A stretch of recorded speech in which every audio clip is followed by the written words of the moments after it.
রামপুরহাট কাণ্ডে সরিয়ে দেওয়া হলো মহিলা তদন্তকারী অফিসারকে। আরো একবার আপনাদের জানিয়ে রাখি, রামপুরহাট কাণ্ডে সরিয়ে দেওয়া হলো মহিলা তদন্তকারী অফিসারকে।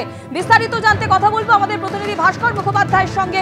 ভাস্কর, তদন্ত নিয়ে পরপর প্রশ্ন উঠেছে এবং তারই মধ্যে তদন্তকারী অফিসারকে সরিয়ে দেওয়া হলো। ইনভেস্টিগেশন যে দায়িত্ব আছে সেটা আমরা একজন এসডিপিওকে দিয়েছি। এসডিপিও রামপুরহাট নিজে ইনভেস্টিগেটিং অফিসার আছেন। আগের যে আইও ছিল ওনাকে চেঞ্জ করা হয়েছে। আর আমরা এই কেসে স্পেশাল একটা পাবলিক প্রসিকিউটর অ্যাপয়েন্ট করছি। সেটার জন্য আমাদের অলরেডি খান থেকে কমিউনিকেশন চলে গেছে। আশা করছি আজকে বা কালকের মধ্যে অ্যাপয়েন্টও হয়ে যাবে।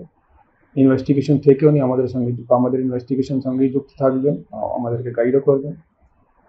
এটা ছাড়া আমাদের এখানে যত এভিডেন্স কালেক্ট করার উচিত আছে সেসব আমরা করছি। আমরা ডিস্ট্রিক্ট হেডকোয়ার্টার থেকে আমাদের এডিশনাল এসপি হেডকোয়ার্টার প্লাস আমাদের হেডকোয়ার্টারের টিম আমরা সবাই আইওকে গাইড করছি ইনভেস্টিগেটিং অফিসারকে। ইতিমধ্যে আমরা বডি রিকভার করেছি, সেটার পিএম হয়েছে। পিএম রিপোর্টও আমরা খুব তাড়াতাড়ি নিয়ে আসবো। আশা করছি, শুধু আশা নেই, আমরা চেষ্টা করব, আমরা 100% চেষ্টা করবো কি খুব শীঘ্রই কয়েকদিন মধ্যেই যত তাড়াতাড়ি সম্ভব আমরা চার্জশিট দেব।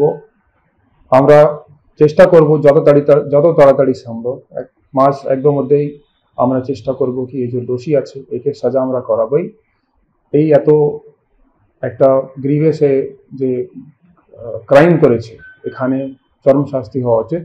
আমরা চেষ্টা করব কি একে ম্যাক্সিমাম পানিশমেন্ট আমরা করানোর চেষ্টা করব। আশা করছি আমাদের হাতে যে এভিডেন্স আছে, আমাদের যে ইনভেস্টিগেশন প্রসেস হয়েছে, আমরা সেটা করাতে পারবো খুব শীঘ্রই।